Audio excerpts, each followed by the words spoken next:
Jadi di setiap hari dan malam di bulan Ramadan itu Allah memiliki orang-orang yang Allah bebaskan dari api neraka.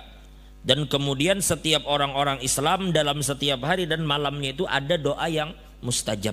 Maka perbanyaklah berdoa di bulan suci Ramadan.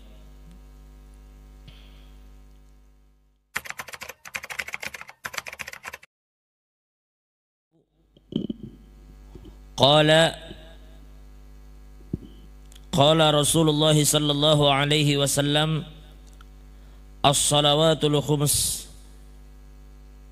wal jumu'atu ilal jumu'ah wa ramadana ila ramadan mukaffiratun ma bainahunna idza jutunibatil kabair. Rawahu Muslim. Di dalam sebuah hadis yang sahih Nabi sallallahu alaihi wasallam bersabda bahwa salat 5 waktu, begitu juga al-jumu'atu ilal jumu'ah, antara 2 Jumat. Kita berjumat di Jumat ini, kemudian berjumat di Jumat depan. Wa Ramadan ila Ramadan, dan begitu juga Ramadan di antara Ramadan. Nah, Ramadan ini sampai Ramadan tahun depan, ketika datang Ramadan tahun akan datang, itu menjadi penghapus bagi semua dosa-dosa kecil yang kita lakukan di antara 2 Ramadan itu, idza jutunibatil kabair, selama kita menjauhi dosa besar. Jadinya model jar kita tuh otomatis. Bila datang salat 5 waktu badilai, maka dosa kecil yang kita lakukan antara 2 salat itu dihapus. Modelnya apa ya? Modelnya itu jaka ibarat HP, setiap jam ikam atur karena si Ansari jam 12.00 siang setiap hari selalu memori ikam itu dibersihkan secara otomatis. Jadi secara otomatis memori itu bakal bersih setiap jam itu. Maka begitulah setiap salat 5 waktu, maka segala macam kesalahan kita dari dosa kecil itu diampuni Allah selama kita menjauhi dosa besar. Di setiap salat, di setiap antara Jumat, dan di setiap Ramadan. Nah begitu juga dikatakan kan al-umratu ilal umrati kafaratun lima bainahuma. Dari satu umrah ke umrah berikutnya, maksudnya ikam umrah tahun 2015, kemudian ikam umrah lagi tahun 2020. Maka ketika ikam umrah di tahun 2020 itu menghapuskan dosa ikam dari 2015 sampai 2020, selama kita menjauhi dosa besar. Kemudian wa an Anas bin Malik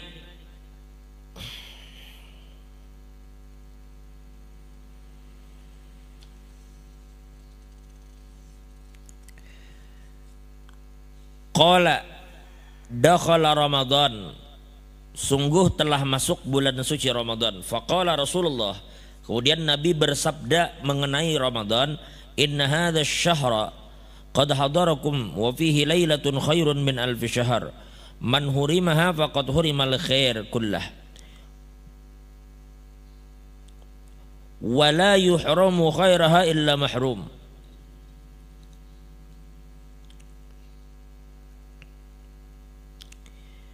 Ujar Nabi, sesungguhnya bulan Ramadan telah tiba. Di dalam bulan ini terdapat 1 malam yang lebih baik daripada 1000 bulan.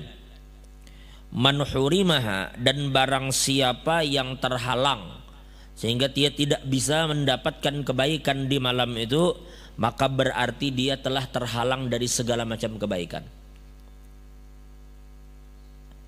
Wala yuhramu khairaha illa mahrum, dan tidak akan terhalang dari segala kebaikan itu terkecuali orang-orang yang rugi. Jadi bahasa kita Ansari, na'udzubillah min dzalik lah. Na'udzubillah min dzalik. Misalnya di malam itu ada aja halangan sehingganya tidak bisa menghidupkan malam itu dengan ibadat. Lalu dikatakan ternyata malam itu Lailatul Qadar. Behematnya menjaga malam 21 beribadat, malam 22 beribadat, malam 23 beribadat, malam 24 beribadat, 25 26 27 itu guring. Atau malam 27 apakah halangan sehingga kada sebagawi? Kada bisa melakukan ibadah di malam itu. Padahal ternyata misalnya di malam itu turun malam Lailatul Qadar.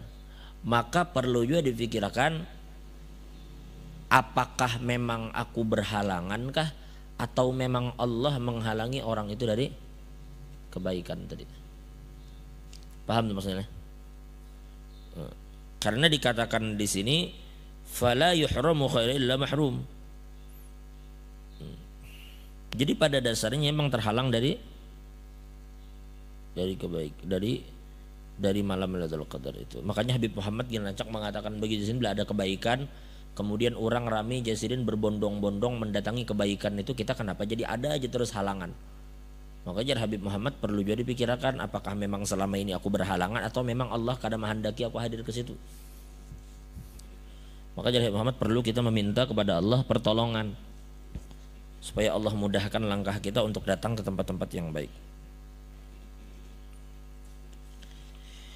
Lalu kemudian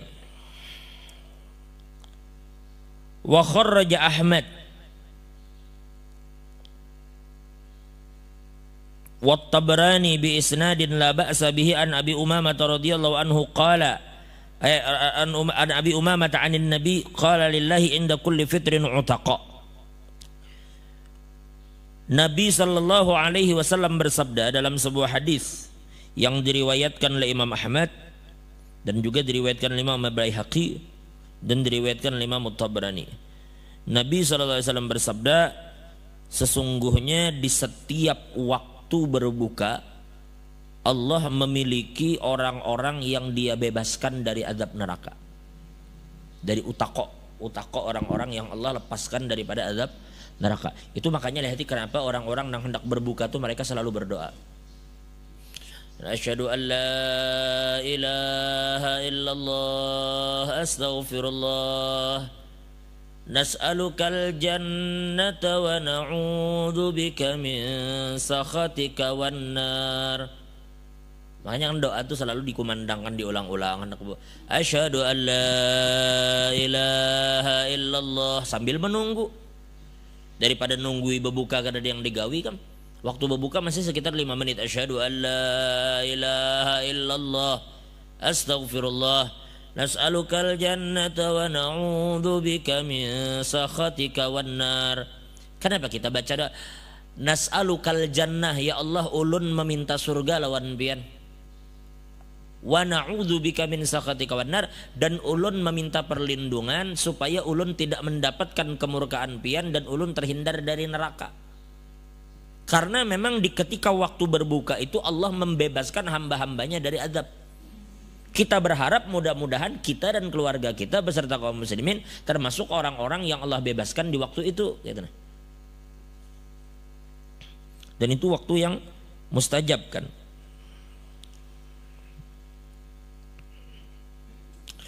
Makanya dalam sebuah riwayat yang diriwayatkan Imam Al-Bazzar an Abi Sa'id qala Rasulullah innallaha tabaraka wa ta'ala utaqa fi kulli yawmin wa laylah wa inna likulli muslimin fi kulli yawmin wa laylatin da'watan mustajabah.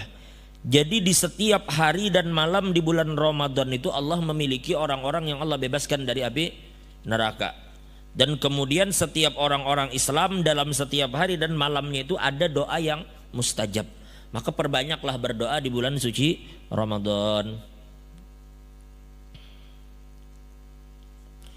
Lalu kemudian wa ani bin Umar radhiyallahu anhu qala qala Rasulullah sallallahu alaihi wasallam innallaha wa malaikatahu yusalluna 'alal mutasahhirin. Rawahu Tabrani wa Ibnu Hibban. Di dalam sebuah hadis diriwayatkan oleh Imam Tabrani, hadis ini hasan lah. Nabi sallallahu alaihi wasallam bersabda, sesungguhnya Allah dan para malaikat bersalawat kepada orang-orang yang makan sahur. Artinya Allah menurunkan rahmatnya dan malaikat memintakan ampun bagi orang-orang yang makan sahur. Jadi selama orang itu mau untuk makan sahur, maka malaikat memintakan ampun dan Allah pun akan berikan rahmatnya. Allah berikan ampunannya juga. Makanya di sini dikatakan wa an rajulin min ashabin nabi qala dakhaltu 'ala an-nabi sallallahu alaihi wasallam wa huwa yatasahhar qala innaha barakatun a'taakumullah iyyaha fala tad'uh Rawahun Nasa'i bi isnadin hasan. Di dalam sebuah riwayat ada seorang laki-laki pernah mendatangi Nabi ketika Nabi sedang sahur. Lalu kemudian Nabi Shallallahu Alaihi Wasallam bersabda kepada lelaki yang datang tadi. Ujar Nabi, innaha barokah. Ujar Nabi, sesungguhnya makan sahur itu adalah membawa dan mengandung keberkahan. A'taakumullahu iyyaha fala tad'uh. Ini adalah keberkahan yang Allah berikan kepada kalian dan jangan pernah kalian tinggalkan. Jadi jangan pernah meninggalkan sahur.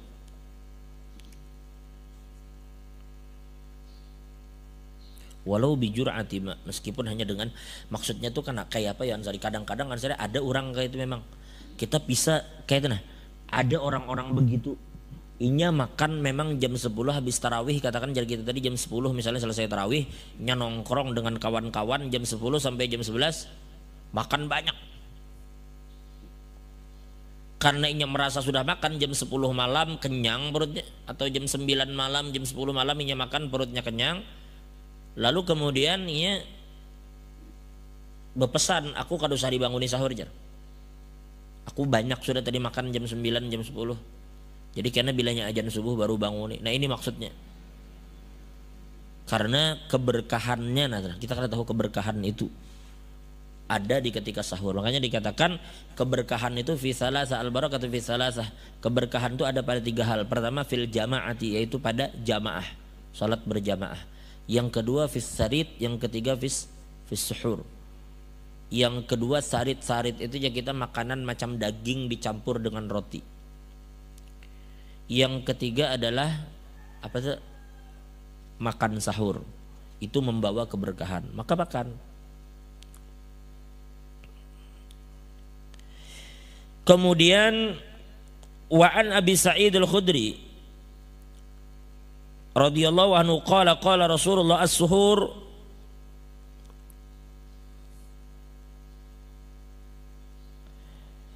kulluhu barakah fala tad'uhu walau ay yajra'a ahadukum jur'atan min ma'in fa innallaha ta'ala wa malaikatahu yusalluna 'alal mutasahhirin. Rawahu Ahmad bi isnadin sahih. Nabi SAW bersabda, sesungguhnya makan waktu sahur itu seluruhnya adalah berkah. Fala tad'u, maka jangan kamu tinggalkan, makan sahur itu jangan ditinggal. Halan.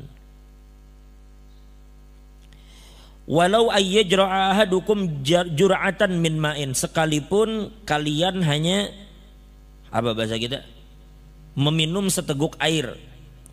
Fa innallaha azza wa jalla wa malaikatahu yusalluna 'alal mutasahhirin, karena sesungguhnya Allah dan malaikat bersalawat kepada orang yang makan sahur. Maksudnya Allah memberikan rahmatnya dan malaikat memintakan ampun. Hadis ini sahih.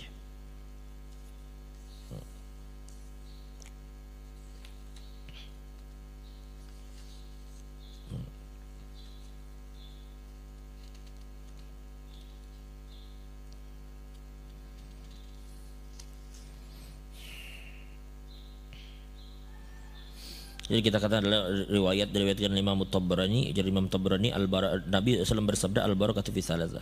Keberkahan Allah letakkan pada 3 hal. Fil jamaah was sarit was suhur, di dalam salat berjamaah. Sarit itu jadi kita tadi daging dicampur roti. Was suhur, dan juga makan sahur. Ini biasanya daging roti itu diolah macam kayak bubur. Dihancurnya. Apa kalau model gitu sih lah. Bisa lah orang mau olah sarit lah. Ini ada juga namanya syurbah. Syurbah itu bubur juga, gandum. Apa ya kalau di sini alih bang, jarang bang kita.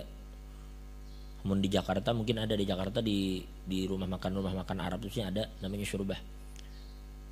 Ada lagi namanya ada di Hadramutullah sallallahu alaihi Muhammad.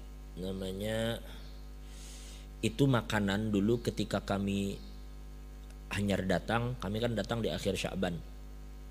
Jadi ketika Ramadan di masjid-masjid itu rata-rata Habib-Habib Tuha itu memakan roti itu. Roti itu gandum bercampur cuka. Jadi gandum jakaika malah untuk umpama untuk tuh kan kamu buat gula lah. kalau itu dibuati cuka kada ada gula.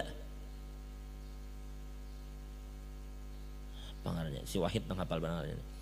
Jadi makanan itu kalau kita makan rasanya masam. Masam rasanya. Jadi kalau kita roti mah adon nah kada situ cuka.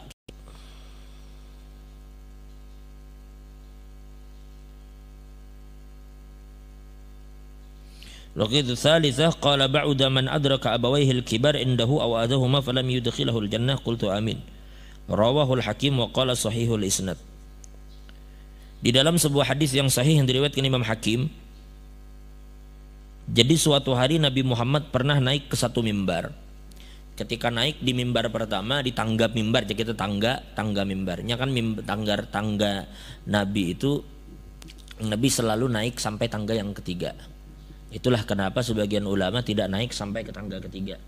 Jadi disebutkan kalau tidak khilaf di dalam Bahrul Madhab disebutkan bahwa Nabi Muhammad itu, jadi Sayyidina Rasulullah, kami ini sering mendengar khutbah pian, tapi hari ini kayaknya ada sesuatu yang beda.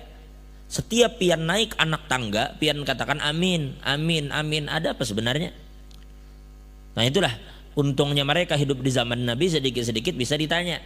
Makanya Sayyidina Ali pernah ditanya, wahai Ali, kenapa engkau lebih banyak meriwayatkan sesuatu lebih dari kami, mengetahui sesuatu dari Nabi itu lebih dari kami? Ujar Sayyidina Ali, karena apabila aku tidak bertanya, Nabi memberitahu, dan apabila aku bertanya, Nabi menjawab. Jadi hidup di zaman Nabi itu nyaman, ada apa-apa mereka ba'du ke Nabi. Ujar Nabi, aku ucapkan amin karena ketika aku naik ke anak tangga yang pertama, aku mendengar Jibril berkata, ujar Jibril, ba'uda man adraka Ramadan falam yughfar lahu. Rugi sekali orang, cakap bahasa kita tuh celaka benar orang yang bertemu dengan Ramadan tetapi dosanya kada diampuni Allah. Kada rugi lah sadek. Jaka ibarat ikam tuh banyu mati, nyata-nyata harinya hujan, imbah hari hujan, abis itu ada orang berbagi banyu. Kenapa masih ikam kada diisi banyu?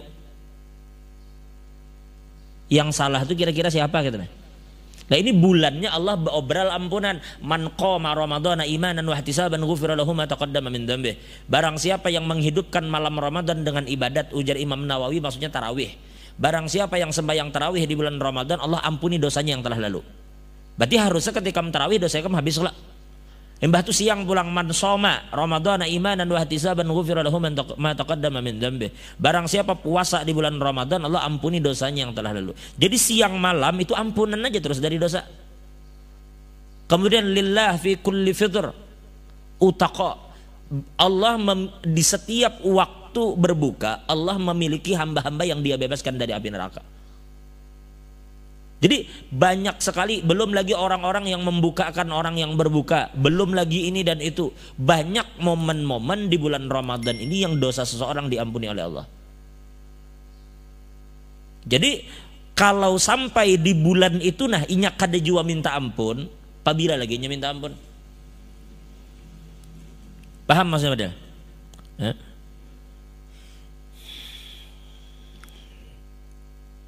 Jadi sekali lagi, orang yang sangat rugi adalah orang yang bertemu dengan bulan Ramadan tetapi ternyata dosanya tidak diampuni Allah, karena ini menyia-nyiakan Ramadan tadi.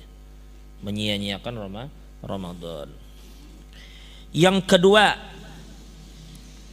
kedua ketika Nabi naik ke tangga kedua, aku jar Nabi berkata amin karena aku mendengar Jibril berkata, ba'uda man dzukirta indahu wa lam yusalli alaik. Celakalah orang yang ketika namamu disebut di sisinya dia tidak bersalawat kepadamu wahai Muhammad. Jadi jelas-jelasnya orang bicara tentang Nabi di hadapan orang itu tapi nya kada mau juga bersalawat. Makanya dikatakan al-bakhil kullal bakhil. Orang yang sangat pelit itu jar Nabi man dzukirtu indahu wa lam yusalli alai. Orang yang apabila nama aku disebut di hadapannya kada bersalawat lawan aku. Nah, jadi celaka aja orang ini. Dan nama Nabi disebut di hadapannya, kada jadinya bersalawat kepada Nabi, ini termasuk orang yang rugi, celaka. Kemudian yang ketiga, begitu aku naik tangga yang ketiga, ujar Nabi, aku sebutkan lagi amin. Kenapa? Karena Jibril berkata, ba'uda man adraka abawaihil kibar indahu aw ahadahuma falam yudkhilahul jannah. Ujar Nabi yang ketiga, kenapa aku ucapkan amin? Karena Jibril berkata, celakalah orang yang dia itu memiliki orang tua yang masih lengkap. Orang tuanya lengkap, bapaknya ada, mamanya ada. Atau salah satunya wafat tapi salah satunya hidup. Celakalah orang yang punya dua orang tua yang lengkap atau salah satunya, tetapi sayang mereka tidak bisa menyebabkan orang ini masuk surga. Paham maksudnya? Artinya nyabi isi orang tua tapi disia-siakannya. Kalau mati bapaknya masih ada mamanya, kalau mati mamanya masih ada bapaknya. Kalau hidup keduanya syukur. Nah mestinya orang tua yang hidup meskipun tersisa satu ini menjadi benteng baginya yang paling kokoh dari azab Allah Ta'ala. Kalau sampai orang tuanya tujar Nabi masih kada bisa juga lagi menjadi sebab inya masuk surga, itu orang bujur-bujur celaka sudah. Kalau orang nang kada diisi orang tua, beda sudah. Kesempatannya untuk mendapat rahmat Allah itu tidak lebih terbuka dari orang yang masih diisi orang tua.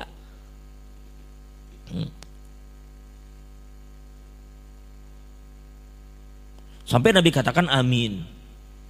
Ya.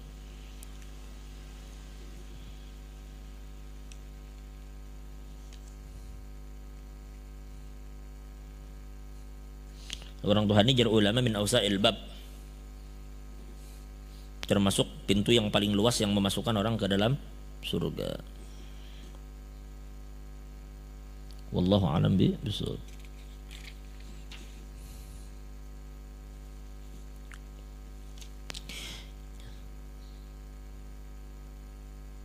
Satu hadis adalah yang kemarin kita katakan hadis ini diriwayatkan oleh Imam Ahmad, hadis yang sahih daripada Sayyidina Hudzaifah bin al-Yaman.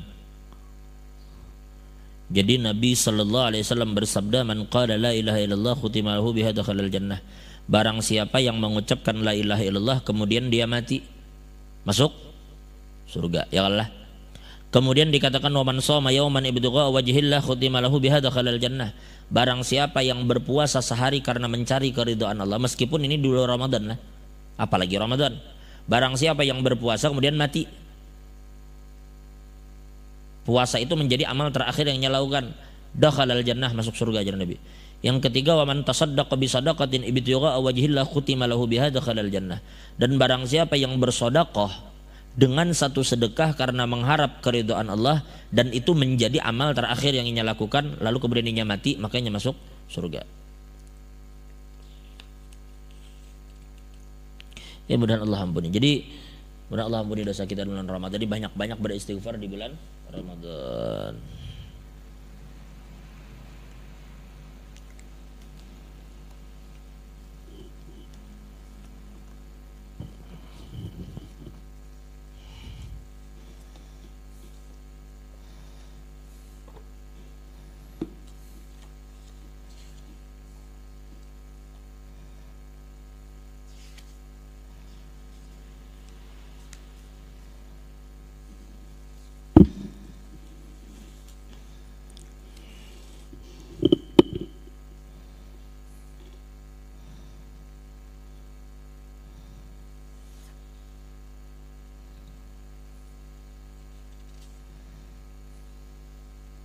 Ada semalam yang bertanya bagaimana caranya apabila ludah seseorang itu menempel di lidahnya.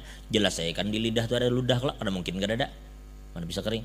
Lalu lidah itu dikeluarkannya, nah, paham lah, dikeluarkan lidahnya, lalu dimasukkannya lagi, lalu ditelannya ludah yang ada di lidah, batal lah bosnya? Kada, paham lah? Lidah itu nah dikeluarkannya, dijulurkannya, dimasukkan lagi, lalu diisapnya lidah tadi kada ada masalah.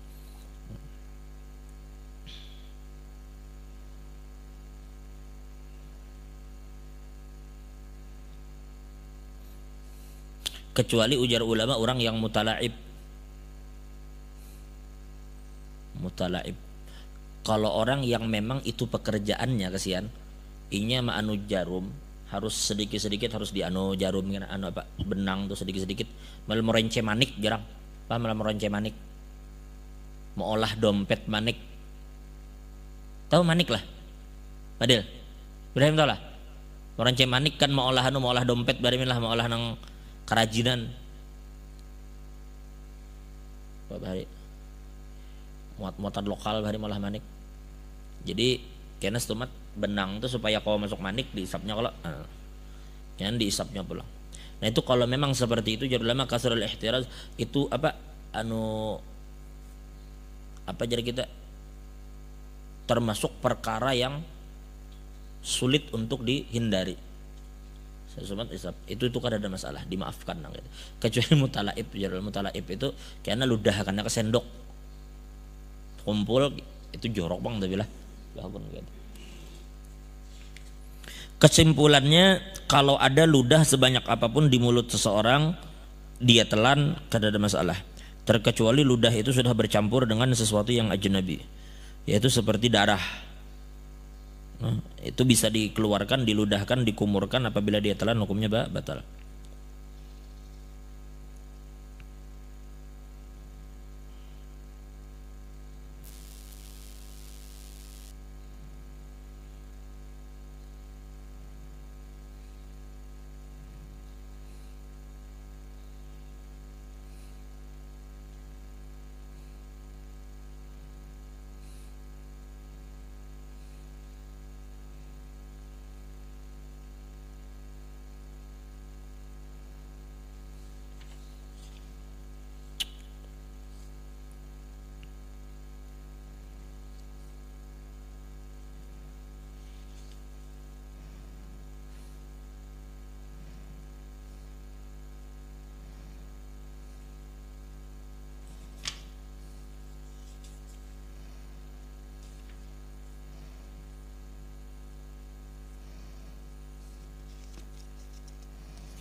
Habis langsung.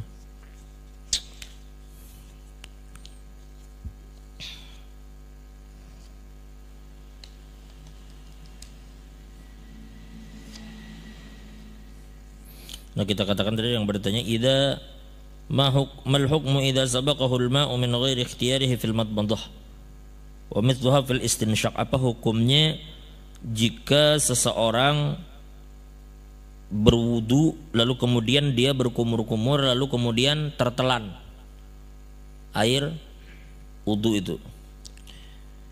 Wa qala idza kanatil madmanatu ma'muran biha fil wudu'i aw al ghusl fananzur in lam yubaligh fiha fala yabtulu shaumu idza sabaqahu al ma'. Sekarang kita lihat Nabi kan katakan ujar Nabi baligh fil istinsyaq illa an takuna shaima. Ujar Nabi jaka bahasa kita Banjar itu behimatlah ketika kalian berkumur-kumur kecuali ketika puasa. Berarti kan ketika puasa kita kada disuruh behimat. Ternyatanya masih behemat juga. Lalu kemudian maksudnya paham behemat Padel? Behemat itu ikam ambil air wudu, lalu kemudian ikam masukkan ke mulut ikam berkumur-kumur, kita ikam bermain-main di sini. Kan gitu kalau kita wudu bisa lah. Tapi ini buat puasa. Nabi katakan jangan dilakukan bila puasa. Tapi ikam tetap lakukan. Padahal Nabi suruh jangan. Tetap ikam sekalinya kada sengaja tetelan, hukumnya batal. Kenapa? Sudah jelas ikam dilarang begitu ikam lakukan lalu tertelan, batal hukumnya, ulama katakan. Karena itu sesuatu yang ikam dari awal bisa hindari, termasuk mandi dalam keadaan berenang. Karena mandi berenang itu kan termasuk dilarang ketika kita berpuasa. Lalu ikam menekat untuk berenang dan menyelam lalu terminum kada sengaja. Bukan masalah minum kada sengajanya, jelas-jelas berenang dan menyelamnya dilarang, kenapa ikam lakukan? Lalu tertelan, maka hukumnya membatalkan puasa. Kecuali ikam udu biasa, berkumur-kumur di bagian itu kan memang tetap disunnahkan kalau ya kalau tetap. Jadi berwudu biasa, berkumur-kumur sekalinya ada petir menyambar, tekajut ikam. lalu tetelan karena sengaja, karena kaget. Nah itu sesuatu yang tidak membatalkan puasa. Kenapa? Karena itu kamu lakukan tidak dalam keadaan berlebihan ketika berkumur-kumur.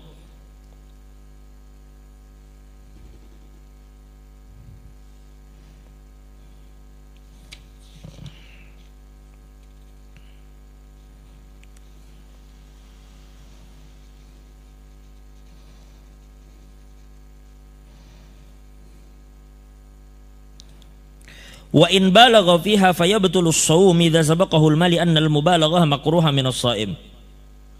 Apabila orang itu berlebihan ketika berkumur-kumur lalu kemudian dia tertelan air, maka hukumnya membatalkan puasa. Karena pada dasarnya orang yang berlebihan ketika berkumur-kumur itu itu hukumnya makruh.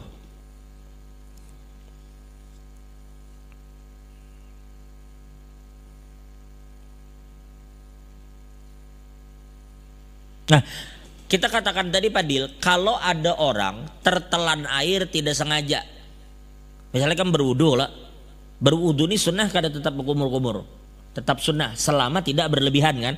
Kita ambil air, kita berwudu, lalu kemudian kita berkumur, tiba-tiba katakan tadi tiba-tiba ada suara petir menyambar, ikam kaget, ikam tertelan tidak sengaja, itu tidak membatalkan kan.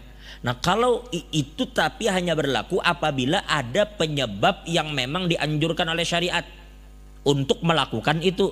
Nah kita memasukkan air ini kan karena memang syariat mendorong itu, kita berwudu. Tapi kalau syariat tidak mendorong, artinya tidak ada penyebab yang seharusnya kita itu berkumur-kumur, cuma sekedar bermainan, muntung panas lalu dimasukkan banyu, sekedar untuk membatalkan kan juga bang. Orang tuh memasukkan air ke mulut tapi diludahkan lagi, batal lah, kan batal juga bang. Tapi jika itu tidak ada pendorong dari sisi syara, lalu kemudian dia tertelan, maka hukumnya batal. Meskipun tertelannya kada sengaja, jarul ulama. Karena tidak ada faktor pendorong yang mendorong dia untuk berkumur-kumur yang dibenarkan oleh syara. Lalunya tertelan meskipun tidak sengaja, meskipun tidak berlebihan, tetap ulama katakan hukumnya batal. Karena pada dasarnya jadi sudah menghindari itu.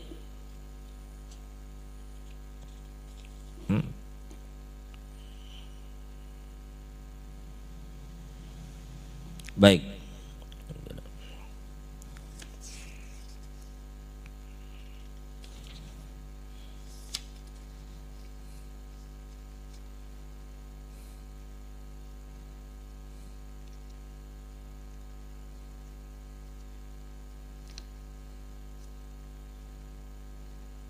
Wa kadzalika fi hukmi dukhulil mai athna al-ghusl ila jawfihi biduni ta'ammudin lisaim.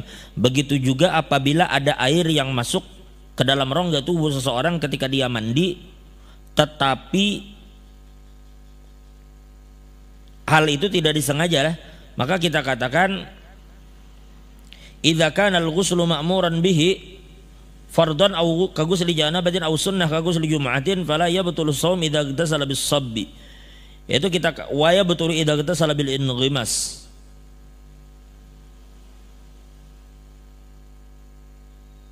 Jadi apabila seseorang mandi dalam keadaan memang diperintahkan oleh syara, baik itu mandi wajib atau sunnah. Mandi wajib itu kan seperti mandi orang yang junub, atau mandi sunnah seperti hari Jumat.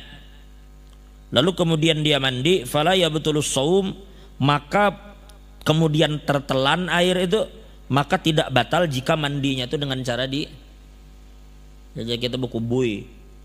Jika mandinya seperti orang biasa saja, diciduk airnya kemudian ditumpahkan ke kepalanya, tidak sengaja tertelan, tidak membatalkan jika mandi itu memang disuruh, baik itu mandi wajib atau mandi sunnah. Tetapi jika dia mandinya berenang, kita katakan tadi dia menyelam, maka hukumnya tetap membatalkan puasa meskipun tidak sengaja. Tetapi ada pendapat mengatakan bahwa meskipun dia berenang, kalau tidak sengaja tidak membatalkan puasa, selama dia memang tidak ada keinginan untuk melakukan itu dengan sengaja. Ada pendapat itu, tapi sebaiknya hal-hal seperti itu dihindari.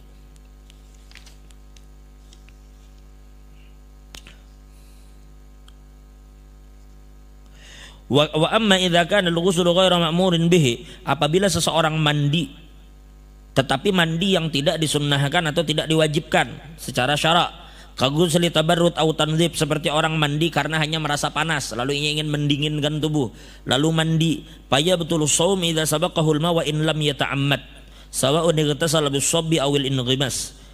Apabila ada air yang terminum sengaja atau tidak sengaja, baik dengan cara diciduk ataupun mandi menyelam, maka itu membatalkan puasa jika mandi tersebut bukan mandi yang diperintahkan secara syara'.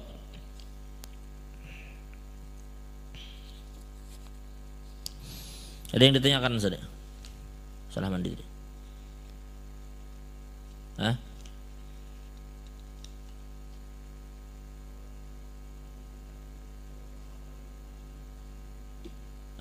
Mandi Jum'ah itu ulama katakan bagi orang yang hadir sembahyang Jumat. Liman hadar. Makanya di sini dikatakan melihat sunnah mandi di hari Jumat itu bagi orang yang hadir sembahyang Jumat. Itu ada di bab Jumat yang sunnah di antara sunnah Jumat.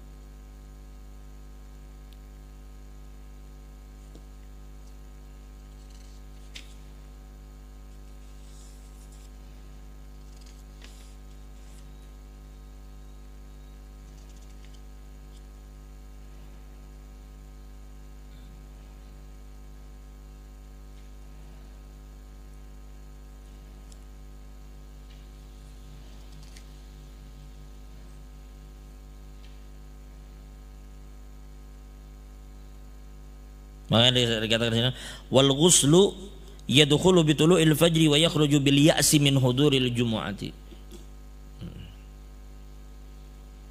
Apabila seseorang sudah tidak ada harapan lagi mengikuti sembahyang Jumat, maka di saat itu sudah tidak lagi disunahkan baginya untuk mandi di hari Jumat itu. Paham? Kecuali orang yang memiliki harapan untuk sembahyang Jumat. Nah, ini misalnya dari pagi ikam masih dalam keadaan sehat afiat. Maka dalam kondisi seperti itu berarti kan ikam termasuk orang yang terkhitab untuk sembahyang Jumat kan. Padahal kita kada tahu apa yang terjadi beberapa jam kemudian. Maka bila waktu masuknya sunnah Jumat, sunnah sembahyang Jumat ini masuk, sunnah mandinya masuk, ikam sunnah mandi.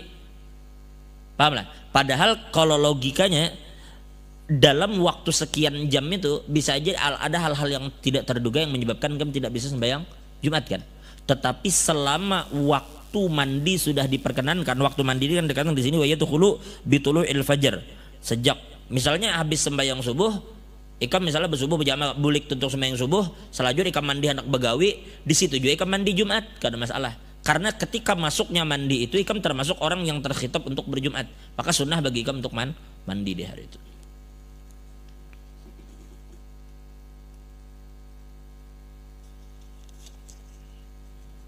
Lihat ya kan, makanya jadi wa yakunul ghuslu li hadiriha.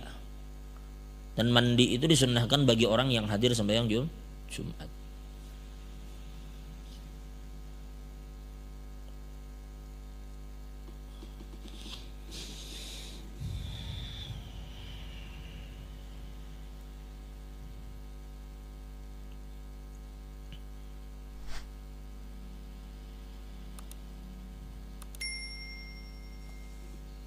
Ada yang bertanya, jika selama Ramadan kita melaksanakan tarawih kemudian ditutup witir, jika bangun malam sebelum sahur melaksanakan tahajud tutup witir lagi, bujur aja kan?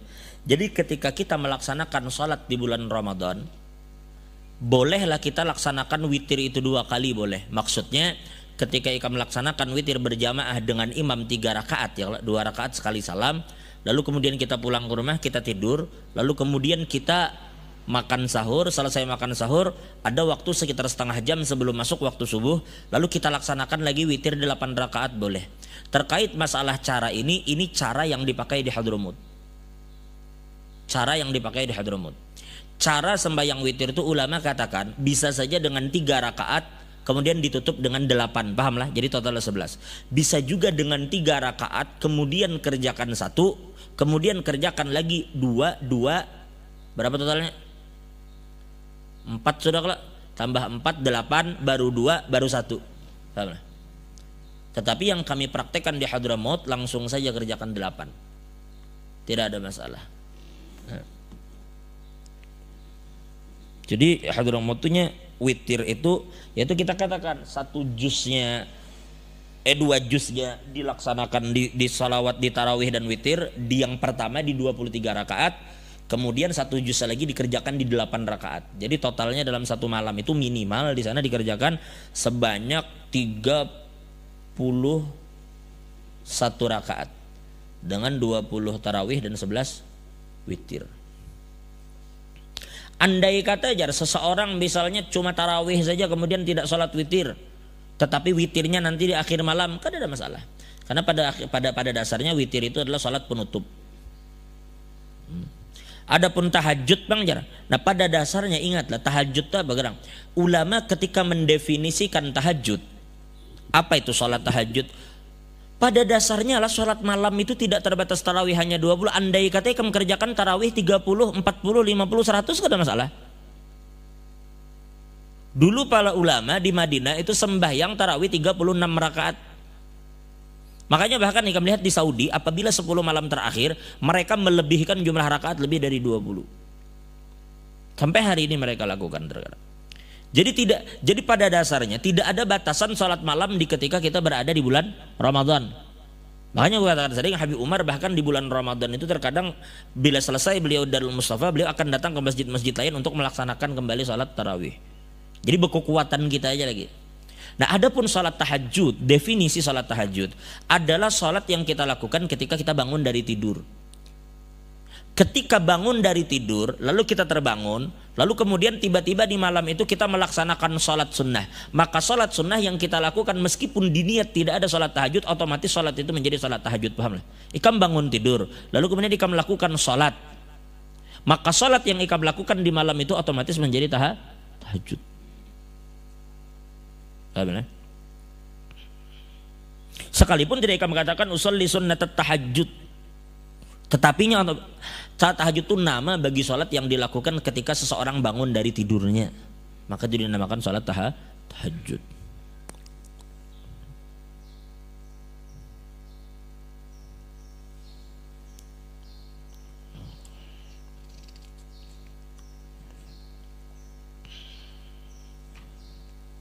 Adapun witir yang 3 rakaat itu di akhir witir kita sunnah untuk melaksanakan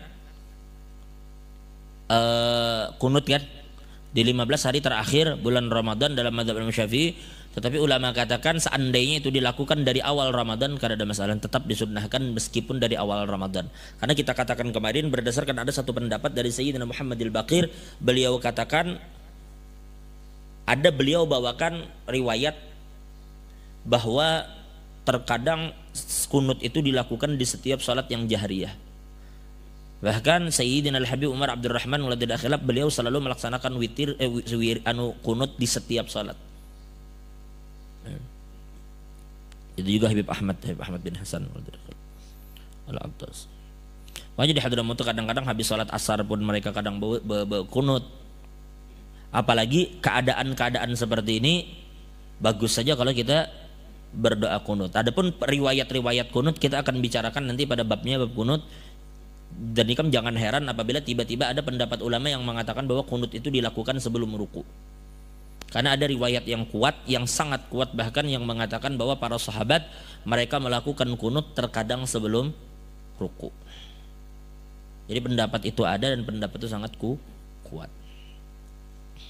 Jadi kayak apa caranya? Caranya mereka bertakbir sebelum kunut. Jadi ketika mereka selesai baca surah kemudian mereka bertakbir, kemudian mereka melakukan kunut, dan mereka bertakbir lagi untuk ruku. Tetapi amun masyarakat kira-kira masih belum mengerti itu, jangan coba-coba hendak pakai di kampung nangka itu ribut orang.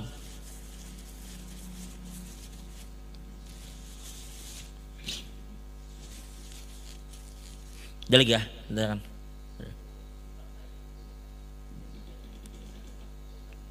Kalau memang kita oke biasa, ada masalah. Kunut nazilah itu dibaca apabila terjadi sesuatu. Makanya yang dikatakan ketika Nabi mendoakan ketika terjadi kunut nazilah itu, ketika para sahabat Nabi dibantai, kan para qurra, para pengajar-pengajar Al-Quran dibantai, itu Nabi luar biasa sedihnya sampai Nabi mendoakan. Makanya dikatakan yadu'una ala ahya'il Arab, dikatakan Nabi mendoakan orang-orang yang terlibat di dalam pembantaian itu. Tapi kemudian dikatakan summa tarakah. Nah kemudian kalimat tarakah nih ulama beda pendapat. Ada ulama yang mengatakan summa tarakah ay tarakal kunut. Kemudian Nabi meninggalkan kunut, kada lagi berkunut. Tetapi mayoritas ulama kita katakan yang dimaksud summa tarakah ay tarakal la'nah, meninggalkan laknat. meninggalkan laknat terhadap para pelaku pembantaian itu. Karena banyak riwayat-riwayat yang menyatakan bahwa Nabi berkunut sampai wafat. Begitu Sayyidina Abu Bakar, Sayyidina Umar, Utsman dan Ali radhiyallahu anhum ajma'in. Nah, pada babnya itu masalah kunut. Alhamdulillah.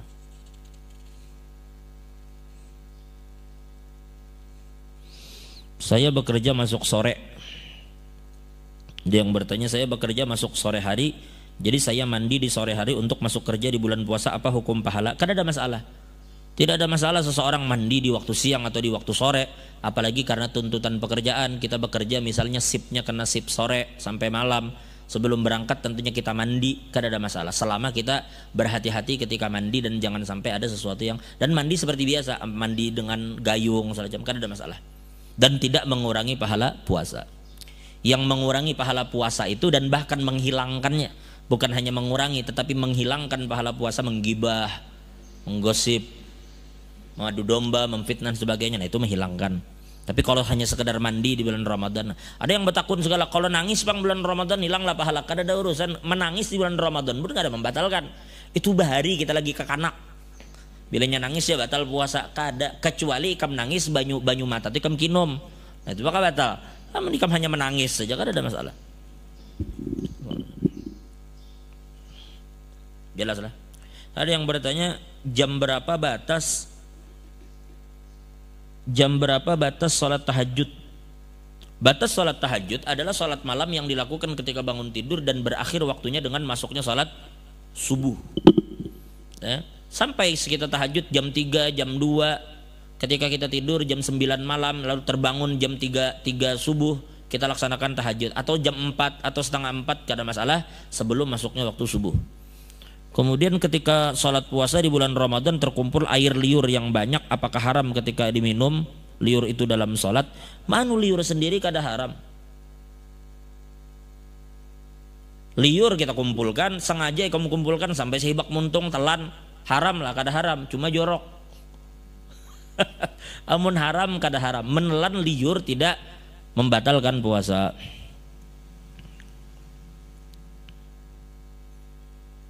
Ketika kita bersikat gigi di waktu mandi, apakah hukumnya makruh? Kita katakan kemarin, pada dasarnya siwak itu bersiwak atau bersikat gigi, tapi yang kita bicarakan tanpa adanya ma'jun, tanpa adanya odol. Ketika kita hanya sekedar bersiwak saja, kita memilih pendapat ulama yang mengatakan hukumnya tidak makruh.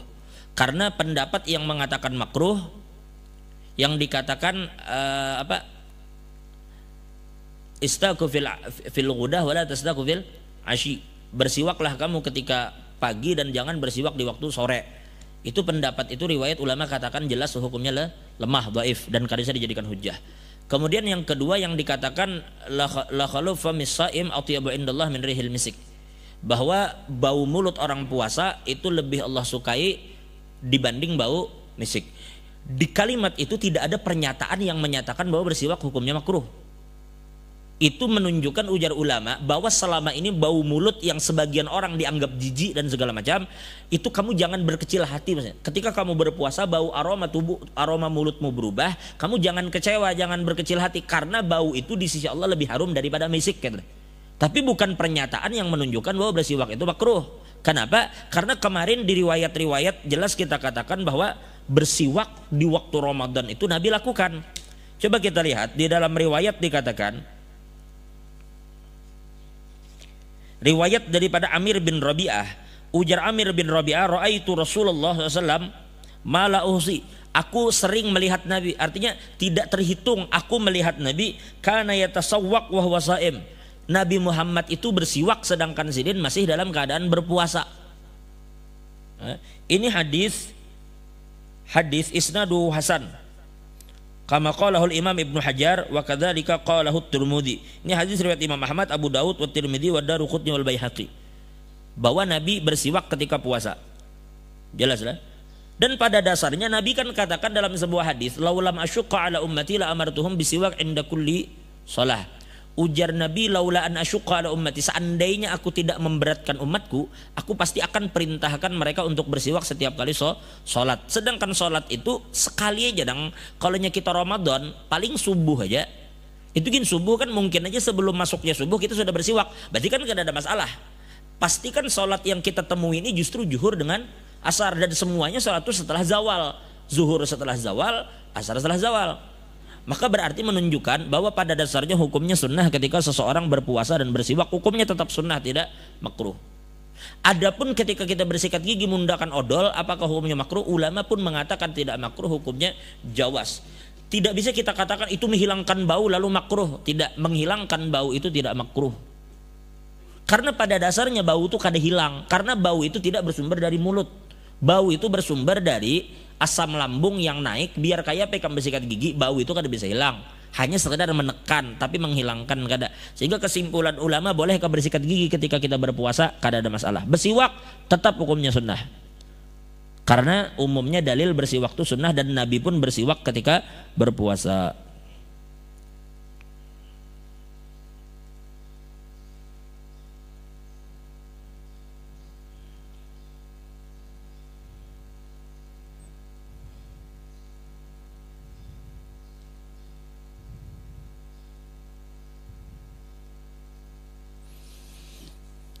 Ulun bekerja di satu peternakan. Di situ ulun disuruh memotong paruh ayam. Paruh itu apa? Motong ayam maksudnya. Berarti begawi motong ayam. Kada ada masalah kita berpuasa motong ayam, ka menyiangi iwak kah? Kabila lagi hendak bemasak amun kada rahat yang orang begawi orang berpuasa kemudian disuruh untuk menyembelih hewan kah atau memati iwak kah? Kalau memang itu diperlukan, misalnya ikan menyembelih hewan untuk dimakan, kecuali ikan menyiksa hewan, nah itu lain ceritanya.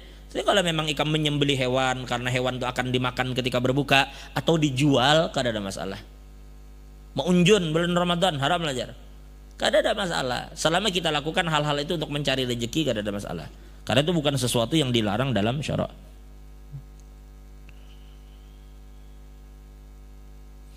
Jika waktu sholat subuh sudah hampir habis,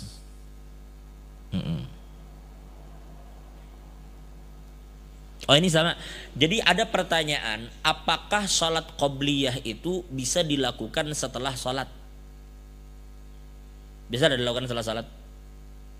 Di dalam mazhab kita, ketika seseorang, misalnya kan sembahyang zuhur, sedangkan qobliyah zuhur itu sangat karena qobliyah zuhur, qobliyah subuh, kemudian qobliyah isya, qobliyah asar itu kan sesuatu yang dianjurkan.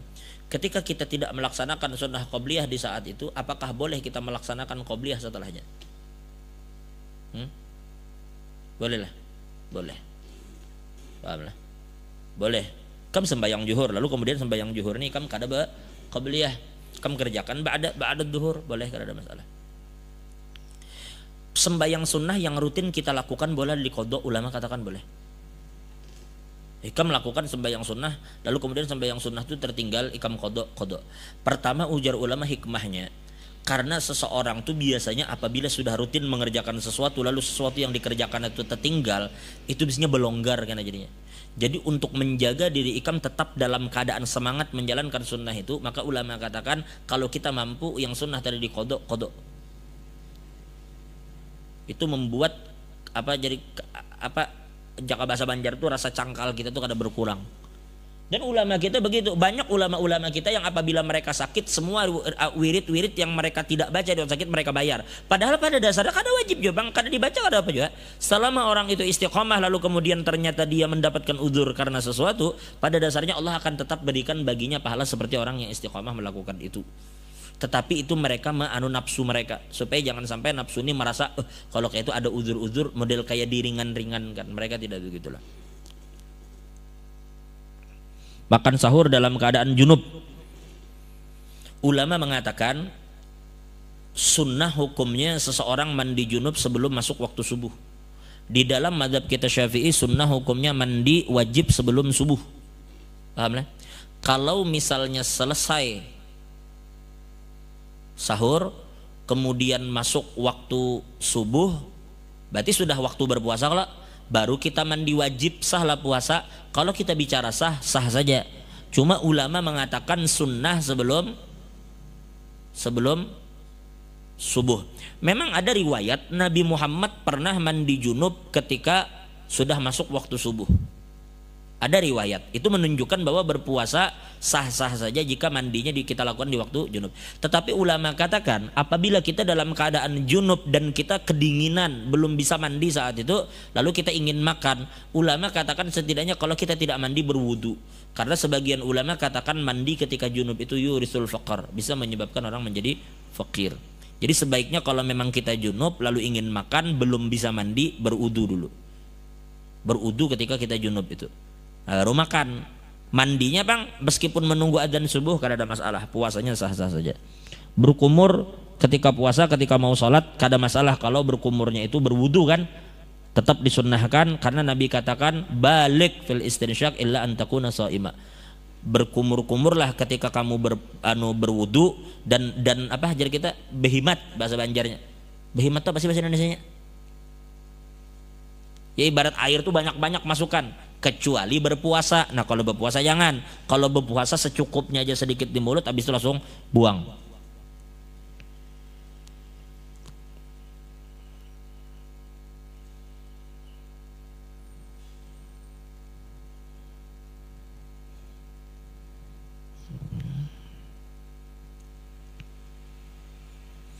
Ada yang bertanya tahajud. Makanya kita katakan tadi tahajud itu adalah, makanya lihat tahajud itu sholat yang dilakukan ketika bangun tidur.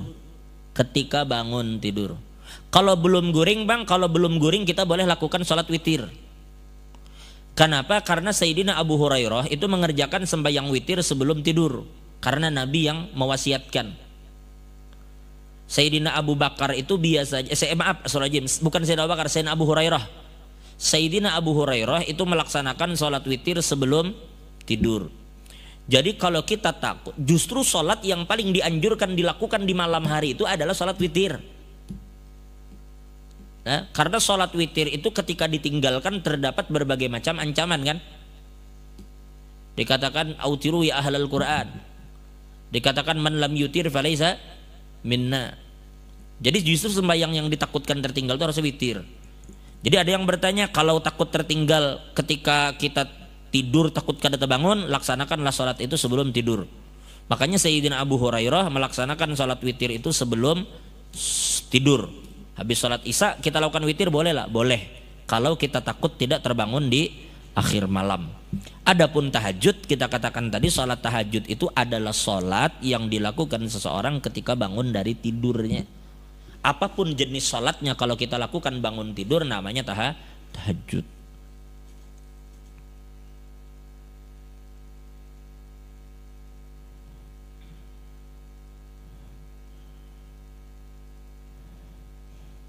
Sudah terjawab lah yang masalah tahajud tadi kita katakan jenis sholat apapun apabila dilakukan bangun tidur namanya tahajud, bukan jenis sholat khusus. Pokoknya bila kita tidur di malam hari lalu terbangun lalu kita lakukan sholat di malam hari setelah kita terbangun itu namanya tahajud.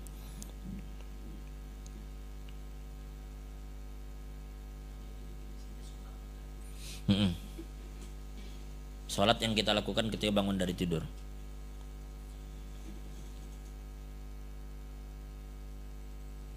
Ada yang bertanya jika seseorang memasang niat ketika tarawih, kan habis tarawihnya berniat sengaja aku puasa esok hari di bulan Ramadan fardu atas diriku karena Allah. Habis itu tidur, ya jelas tidur, masa kada tidur? Tidur kan? Ketika sahur terbangun lalu tidak berniat lagi, apakah sah? Kada ada masalah. Di dalam mazhab kita ketika seseorang tidur itu tidak membatalkan niat yang dia letakkan sebelum tidur. Baik inya tidur, baik makan, minum atau apapun, bahkan maaf berhubungan suami istri di tengah malam, apakah itu membatalkan niat? Ulama katakan kada. Bila kita sudah berniat ketika tarawih, apapun yang kita lakukan setelah niat itu dipasang, baik kita tidur atau kita makan, kita minum, kita sahur sampai masuknya subuh, maka niat itu cukup untuk menjadi niat puasa. Wallahu a'lam bishawab. Terakhir, apabila orang berwudu memasukkan air ke hidung apakah batal? Tidak batal selama dia tidak masukkan ke dalam rongga tubuhnya. Kalau sampai ke dalam melewati batas yang maksudnya kayak ini, kan berwudu itu kan tetap sunnah ketika kita masukkan air ke mulut dan ke hidung, tetapi sekedar dimasukkan sedikit lalu dihembuskan lagi. Tapi kalau kita masukkan sampai dalam sampai jar kita apa? Terhirup sampai habis tertelan, tidak ada lagi air yang keluar, itu membatalkan puasa lah. Membatalkan puasa. Bolehlah sembahyang sunnah tarawih sedangkan ulun masih diisi banyak qadaan. Menurut mazhab kita Syafi'i boleh. Boleh saja. Dan qadaan itu boleh saja kita lakukan bit tarakhi. Maksudnya bila ada waktu kita kerjakan, jangan juga mengerjakannya apa sih bahasa kita men? Jangan dikerjakan model aku bahari dari zaman jahiliyah sekarang tobat. Dulu aku umur 15 tahun kada sholat jar atau sholat belang kambingan. Sekarang umur 30 baru sadar. Berarti kan ada 15 tahun yang meninggalkan sholat. Mun kayak itu jar kerjakan terus sekali berdiri, kada bakal bisa kan. Jadi kayak ini aja, kalau kita selesai sembahyang zuhur, kan sembahyang ba'diyah tuh. Nah, sembahyang aja kalau yang kerjakan ba'diyah kada apa-apa, karena dalam mazhab kita adanya utang sembahyang itu tidak menghalangi orang dari sholat sunnah yang seperti itu, kayak ba'diyah, kayak qobliyah. Tapi sebaiknya setelah zuhur kam bayar kena tuntung ba'diyah berdiri lagi 4 rakaat sembahyang zuhur qadaan. Karena habis asar kerjakan lagi, habis maghrib bolehlah begitu, kada masalah. Maksudku kada tuh yang sekali berdiri langsung menggawi zuhur 100 hari untuk 100 hari asar, amun kayak itu kan bisa jenuh, bisa kada terbayar lagi akhirnya. Jadi yang penting kita bertaubat kepada Allah, berniat untuk tidak mengulang lagi, kemudian sholat itu dibayar semampu kita. Kalau kita sudah istiqomah nih, habis zuhur kerjakan juga zuhur qadaan, habis asar kerjakan asar qadaan, ternyata kita mati sebelum utang kita lunas, insya Allah Allah Ta'ala maha bijaksana. Allah tahu niat ikam, yang ikam ingin membayar lunas itu tahu. Allah maha bijak dan maha pengampun. Yang penting kita menunjukkan komitmen bahwa kita membayar utang tadi. Nah, bertambah kalinya sedikit lagi lah.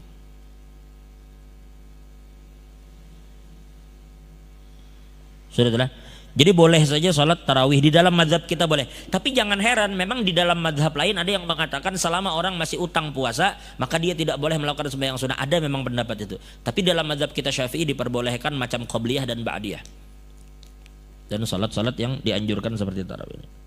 Tapi tetap jangan ditinggalkan qadha lah. Artinya jangan sekali berdiri langsung digawi semua, tetapi tidak juga dilalaikan. Kerjakan semampu kita. Karena satu hari sekian. Makanya tadi supaya kada berat, habis zuhur kerjakan, habis asar kerjakan, habis maghrib kerjakan, habis isya kerjakan, dan begitu seterusnya. Apa hukumnya melaksanakan Jumat kurang dari 40 orang? Apakah sah-sah? Jumat itu ulama berbeda pendapat. Ada yang mengatakan Jumat itu harus 40 orang dengan imam. Ada pendapat yang mengatakan 40 tambah 1 dengan imam, berarti 41. Ada pendapat yang mengatakan 12 orang dan itu pendapat terkuat setelah yang 40.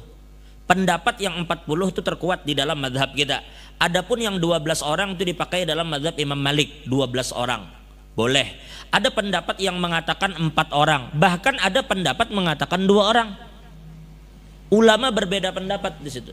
Karena pada dasarnya tidak ada dalil yang sharih dan sahih yang menegaskan bilangan orang. Kalau ada, kada bakal ada khilaf.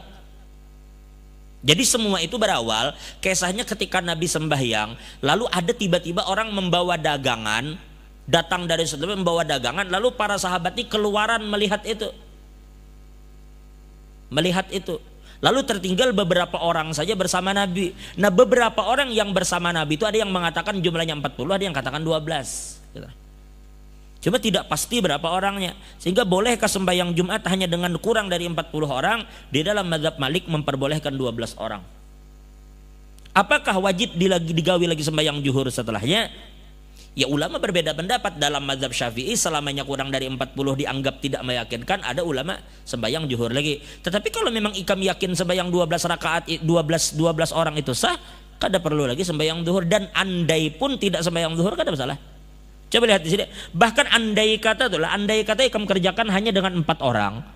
Pahamlah, ikam kerjakan hanya dengan 4 orang, tapi ikam yakin pendapat itu benar, maka ikam boleh melaksanakan itu dan kada ada lagi zuhur setelahnya. Jika melihat di bab Jumat, di sini dikatakan terjadi perbedaan pendapat ulama terkait bilangan kan. Coba ikam lihat di sini syarat sahnya. Antakunal jama'atu arba'ina ahraran wa dzukuran wa balighan wa baligina mustautinin.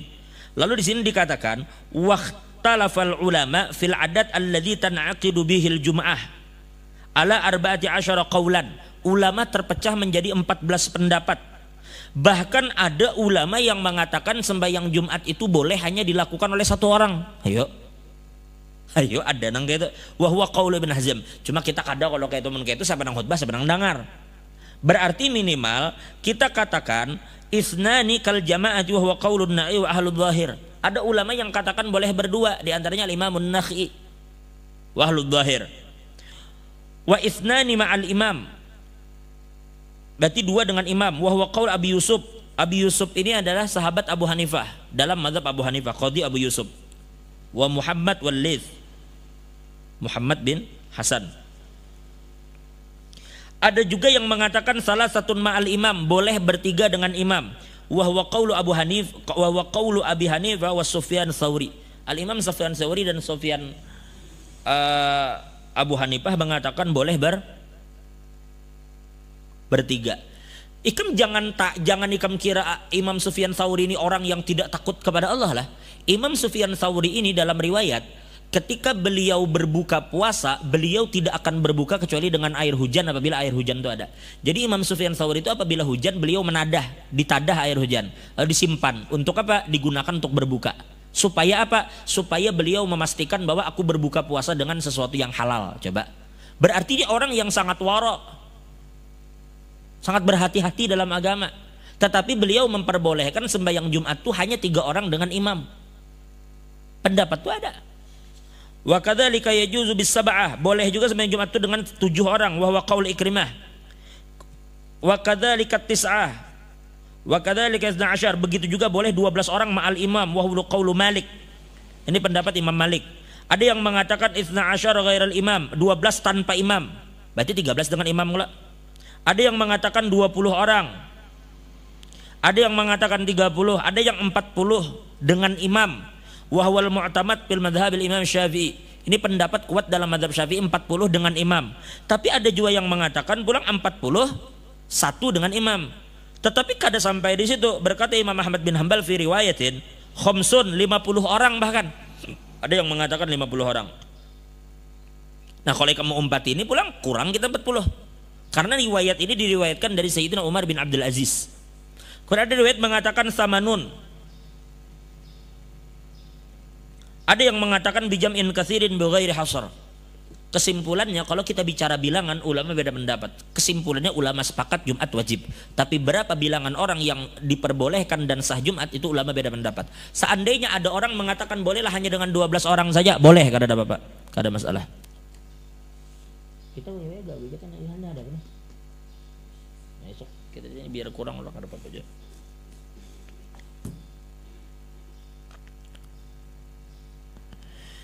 Jadi kalau kita meyakini bahwa sholat dengan 12 orang Jumat itu sah, maka tidak perlu lagi sholat zuhur setelahnya. Kalau hendak sembahyang zuhur, Bang, itu mengumpati pendapat ulama yang ragu tidak. Apabila mereka merasa ragu sholat itu antara sah kada sah, maka biasanya mereka laksanakan sembahyang. Makanya di dalam mazhab Syafi'i jangankan itu, kalau jumlahnya 1000 orangnya, tapi ada 2 masjid berdekatan. Ada 2 masjid berdekatan, tuh ulama biasanya sembahyang zuhur setelahnya. Padahal menurut pendapat lain, ada pendapat bahkan makanya Sayyid Abdullah bin Siddiq mengeluarkan satu fatwa. Ujar Sayyid Abdullah bin Siddiq, boleh Jumat itu dilakukan meskipun di dalam satu kampung tuh bahasa kita ada 100 masjid dan tidak ada hajat mendirikannya. Kalau kita Syafi'i kan harus ada hajat. Misalnya 2 kubu ini kada bisa memang disatukan, maka terpaksa dibuat 2 masjid dalam satu kampung. Nah itu pun ulama kita kadang sembahyang zuhur setelahnya. Tapi ujar Sayyid Abdullah bin Siddiq, apabila seseorang mendirikan masjid dan di masjid itu ada 100 masjid berdampingan dan tidak ada hajat mendirikannya, maka ke-100-nya itu sah aja sama Jumat. Itu Sayyid Abdullah bin Siddiq Al-Ghumari. Apa hukumnya betato melakukan ibadah puasa, apakah sah? Kan ada masalah. Mbah mun ada tato apakah jadi uzur kada puasa? Oh kada. Bila kita punya tato, kita cukup bertaubat kepada Allah. Puasa wajib dilakukan, sahlah puasanya, sah, kada ada masalah dengan tato, kada ada urusan dengan tato. Bila ada tato tetap puasa. Lalu kayak apa dengan tatonya? Kita lihat, kalau tato itu masih bisa dihilangkan, hilangkan. Kalau caranya tidak memudaratkan. Tapi kalau cara menghilangkannya memudaratkan, membahayakan sekali, mencelakakan, menyakitkan, maka ulama katakan biarkan saja dan cukup kita bertaubat kepada Allah Subhanahu wa taala. Ini tato nang bujur tato lain tato nang hadiah bonbon tuh. Itu hilang, namanya tato bujur dalam. Kalau menghilangkannya akan menimbulkan mudarat baru, maka ulama katakan biarkan sudah, maka bertobat kepada Allah, tetapi jangan mengolah tato.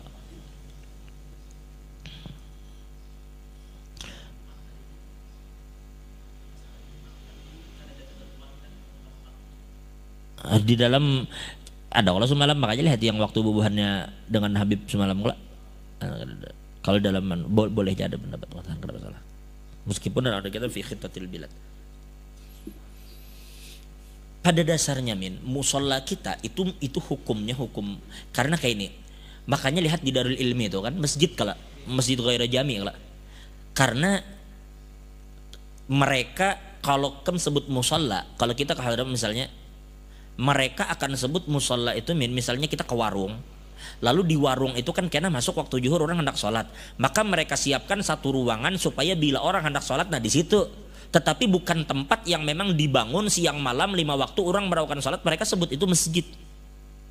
Cuma masjid kemudian mereka bagi dua, ada masjid yang disolat di Jumat di situ, ada masjid yang kada disolat di Jumat. Apabila memang bangunan dibangun untuk orang sholat 5 waktu, mereka itu masjid. Cuma masjidnya ghaira jami'. Ghaira jami'. Jadi kalau misalkan aku nih punya rumah, lalu di rumah aku tuh kayaknya bila ada tamu, bila ada sembahyang supaya jangan asal kan. Nah kayaknya bila sembahyang kan sembahyang itu wadahnya. Nah itu kita sebut musola, tempat untuk inya salat di situ. Tetapi itu tempat yang tidak selalu dalam waktu salat dilakukan. Artinya bila ada orang tiba-tiba datang, bila hendak sembahyang itu wadahnya sembahyang di situ ikam. Tapi memang yang dikhususkan untuk salat seperti kita itu disebut masjid ghaira jami'. Bolehkah mencicipi makanan ketika kita puasa tetapi tidak ditelan? Tidak membatalkan puasa, tetapi hukumnya ulama katakan makruh jika tidak ada hajat. Kalau ada orang memasak kemudian masakan itu dicicipi, apabila yang bersangkutan memang berjualan, masak sayur berjualan, lalu itu harus dicicipi untuk mengetahui rasa. Jangan sampai asin, jangan sampai kurang, jangan sampai hambar. Selama ada hajat untuk merasakan, ulama katakan itu diperbolehkan dan tidak makruh. Tapi dibuang kan pasti, kalau ditelan kan haram. Ya pasti dibuang. Kalau orang memang ada hajat untuk merasakannya, itu boleh dilakukan dan tidak makruh. Tetapi kalau orang tidak punya hajat, yang memasak bininya, ada urusan apa lakinya merasai? Nah itu namanya kada ada hajat. Apabila tidak ada hajat dirasakan kemudian diludahkan, hukumnya makruh. Tetapi tetap tidak membatalkan selama tidak ditelan. Jadi sudahlah, boleh kalau salat tarawih sedangkan masih banyak kodok, sudah dijawab. Semakin Bagaimana melawan rasa malas dalam ibadah? Ya lawan. Karena koler itu kada ada obat kecuali walladzina jahadu fina lanahdiyannahum, harus memuja, harus dilawan.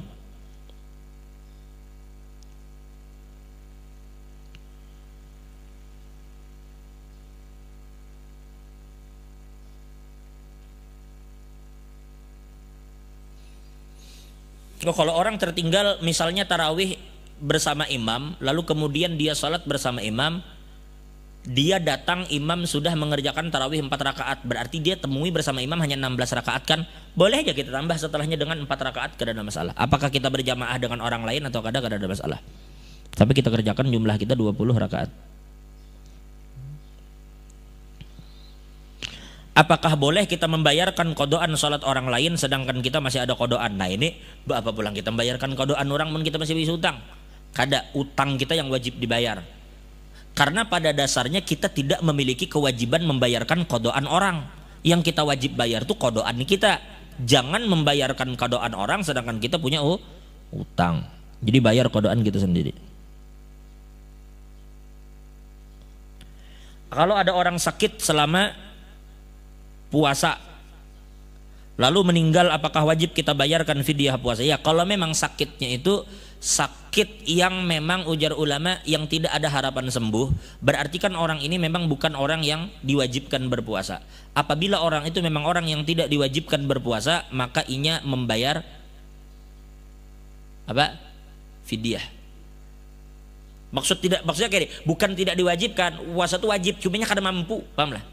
Itu kan termasuk al-maridil ladzi la yurja buru'uh, orang yang sakit tetapi tidak ada harapan untuk sembuh.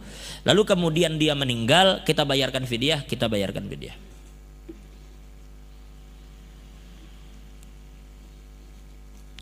Kemudian paham misalnya, paham kebenaran tadi? Ada orang sakit, tapi kita bisa pastikan, ini si ini bilanya puasa kayaknya kada kawaju aja. Sakit berat, orang tua sudah sakit berat. Maaflah bahasa kasarnya, ini sakit manu aja kita menunggu mati aja. Berarti kan dalam hari-hari itu kada mungkin sih bisa puasa kalau seperti orang tua yang kada mampu puasa. Dan orang-orang begini mereka tidak perlu berpuasa dan tidak ada kewajiban mengkodok karena kada bakal bisa kodok juga. Maka setiap satu hari kita keluarkan fidyah saja. Berapa fidyah? 1 mud. Makanya kan dalam riwayat dikatakan mengeluarkan fidyah satu mud. Wa alaika fidyah. Dan mengatakan muddin minal hintah, yaitu 1 mud daripada gandum. Maka sekarang kita makanan pokoknya beras, maka digunakan beras.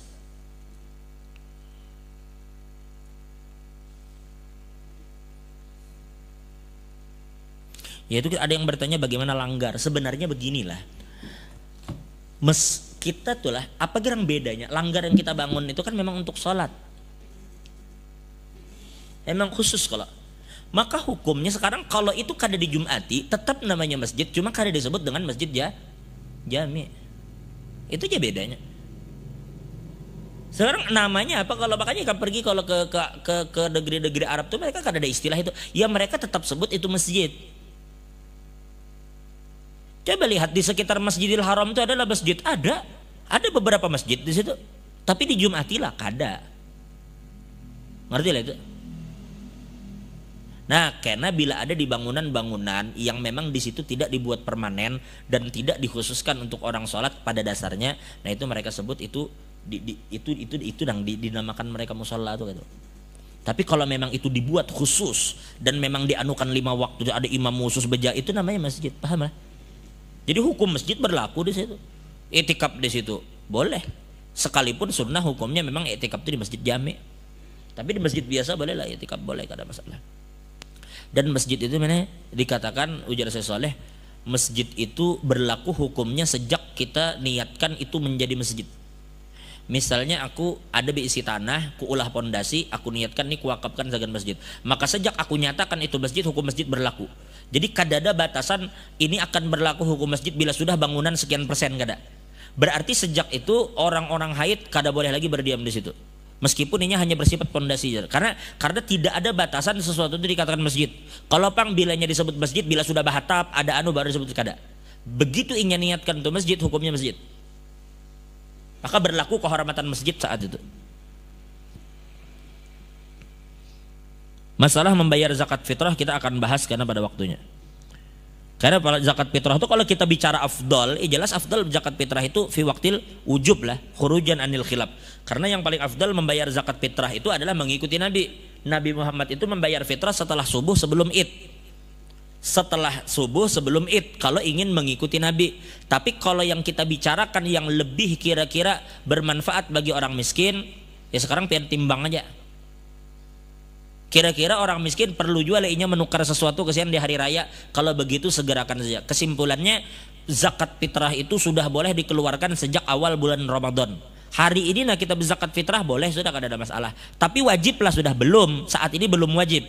Tapi andai kata kita keluarkan zakat fitrah boleh dan kita tidak perlu lagi membayar nanti di malam hari raya.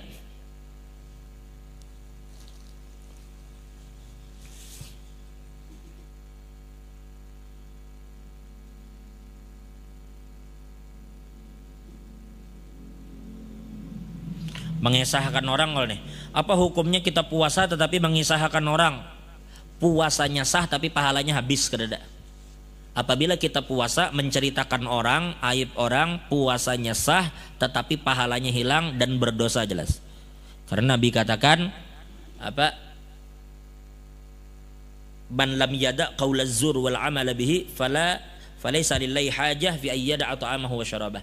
Barang siapa yang mengucapkan kalimat-kalimat dusta termasuk dalamnya kalimat-kalimat maksiat. Perkataan dusta, perkataan gibah, perkataan adu domba dan berbuat maksiat, maka Allah tidak memiliki hajat terhadap puasa dan terhadap usahanya meninggalkan lapar dan haus. Artinya tidak ada pahala yang dia dapatkan. Wallahu a'lam bishawab. Tutup sudah nyala sampai sini. Kita lanjutkan di malam hari aja kan habis salat tarawih. Amun gini kada baampihan kita. Cukup sampai di siapa nih? Di wadah kami jar sembahyang ada yang 8 rakaat, ada yang sekian. Pada dasarnya boleh saja. Ulama katakan andai kata 8 rakaat, ada memang pendapat yang mengatakan 8 rakaat 3 dengan witir. Bahkan ada kaul yang mengatakan boleh dilaksanakan 2 rakaat kelamin. Ada kaul itu. Jadi kalau memang keadaan begini di masjid kami segitu, ya sudah. Kalau memang kita orang rajin, gawilah di masjid 8 rakaat bersama dengan yang lain. Begitu bulik tambahi jadi 20. Paham lah? Begitu bulik tambahi jadi 20. Artinya di masjid cuma 8. Kan andai kata di masjid cuma 2, kan ada masalah juga. Biar aja di masjid 2 kita bulik gawi sampai 20. Karena tidak ada syarat tarawih itu harus berjamaah. Andai kata sorangan, kan apa-apa juga.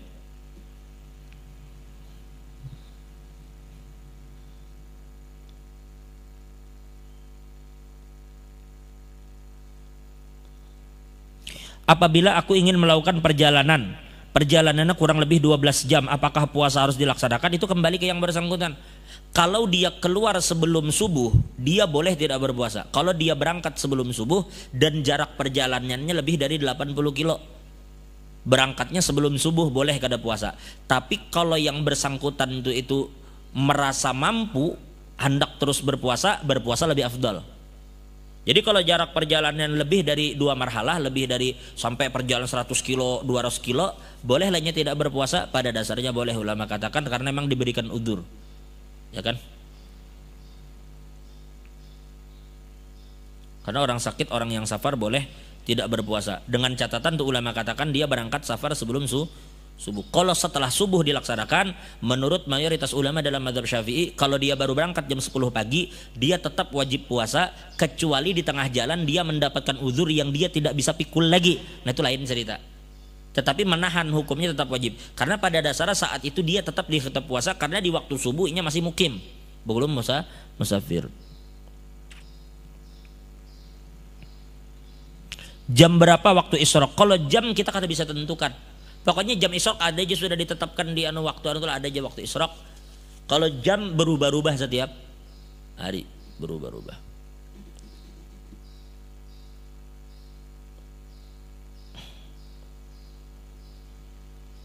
Bagaimana caranya kita bisa menahan amarah ketika berpuasa? Nabi katakan, idza syatamahu ahad au qatalahu falyaqul inni shaim inni shaim. Ujar Nabi, apabila di bulan Ramadan kita berpuasa, tiba-tiba ada orang yang mencaci kita, atau ada orang yang bahasa Banjar itu mencari huwal, atau mencari huwal. Mencari huwal itu kayak mencari gara-gara dengan kita, kayak hendak bikin ribut. Maka ujar Nabi, falyaqul inni shaim, maka katakanlah aku puasa. Model itu kita mengingatkan diri kita yang mengingatkan diri kita, inni shaim, aku puasa. Jadi harus diingatkan supaya kita sadar bahwa aku sedang berpuasa dan aku disuruh untuk melatih dan menahan hawa nafsuku. Jadi kita yang mengingatkan diri kita.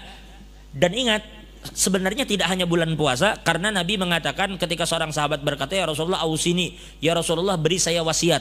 Lalu Nabi katakan la taqdab, jangan marah. Lalu dia katakan lagi, terus tambahi lagi. Dia Nabi la taqdab sampai 3 kali. Berarti memang masalah marah ini Nabi yang menyuruh kita jangan marah. Tapi kayak apa caranya? Ya ditahan. Sebisa mungkin menahan amarah. Kayak apa caranya? Karena menjunjung perintah Nabi. Insya Allah ada pahala besar yang kita dapatkan. Nah, Allah alam bisawab. Allah tutup segala dan kurangan kita.